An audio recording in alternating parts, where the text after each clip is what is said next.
দিনের অধিকাংশ সময় মোবাইল বা টেলিভিশন দেখে আমরা মোবাইল টেলিভিশনের আলোটা কিন্তু সরাসরি দেখলে চোখের ভেতরে বা চোখের মনিতে এইভাবে পৌঁছায় বা প্রভাব ফেলতে পারে বা ফেলে ক্ষতিকর প্রভাব।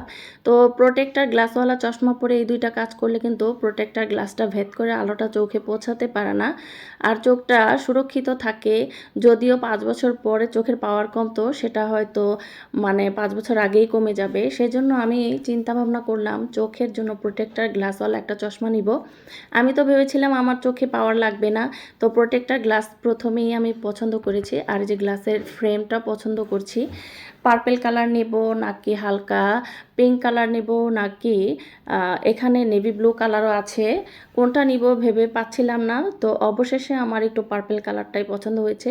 তো এখন একটুখানি চোখ পরীক্ষার জন্য আমাকে এই যে ছোট ছোট লেখার একটা পৃষ্ঠা দিল, তো আমি কিন্তু এখন এটা ধরে অবাক। আমি লেখা উপরের লেখাগুলো বেশ ছোট, সেগুলো দেখতেই পাচ্ছি না খালি চোখে। একটু দূরে নিলে একটু একটু দেখা যাচ্ছে, কাছে আনলে একেবারে ঝাপসা। তো এখন ওই লোকটা দোকানদার বলছে আপনার তো চোখের পাওয়ারের গ্লাস দরকার। তো পরীক্ষা করে আমার চোখে 75 পাওয়ার গ্লাস দরকার, সেটা নিয়ে নিলাম। তো গ্লাসটা কিভাবে ওরা প্রস্তুত করে সেটাও আমি একটু ক্যামেরা ধরে ভিডিও করে নিলাম। সব কাজ আমাদের কাছে সহজ মনে হলেও সহজ না, যারা করে তাদের কাছে সহজ।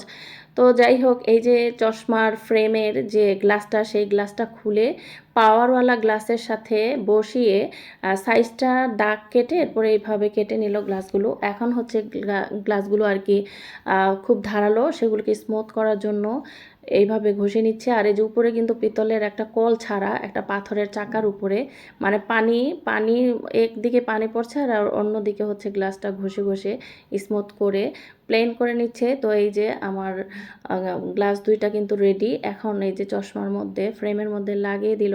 তো ফ্রেমটা তো আমার পছন্দ হয়েছে। এখন অল্প একটু সময় নিয়ে গিয়েছিলাম, বেশি সময়ও পাই নাই, কয়েকটা দোকান ঘুরেও দেখতে পারি নাই।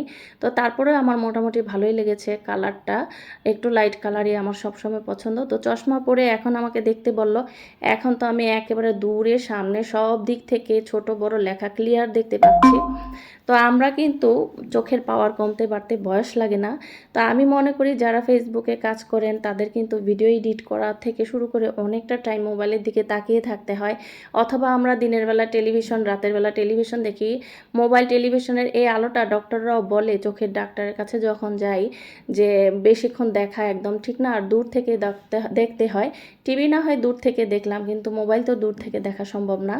তো প্রত্যেকটা গ্লাসওয়ালা চশমা পরে মোবাইল ব্যবহার করলে চোখটা সুরক্ষিত থাকবে। তো এই যে এটার সাথে যে বক্সটা দিয়েছিল আমার হাজব্যান্ডের একদমই পছন্দ হয় নাই। সে এক্সট্রা দাম দিয়ে এই যে একটুখানি ভালো মানের বক্স কিনে দিচ্ছে। তো তার একটু খুঁতখুঁতানি, সব কিছু পারফেক্ট হতে হবে। আমার আবার ততটা খুঁতখুঁতানি নাই, হলেই হলো, কিন্তু তার সুন্দর হতে হবে। আর এই যে এটা হচ্ছে পাটুয়াটুলি একটা চশমার দোকান। এখানে হচ্ছে হোলসেলার, সারা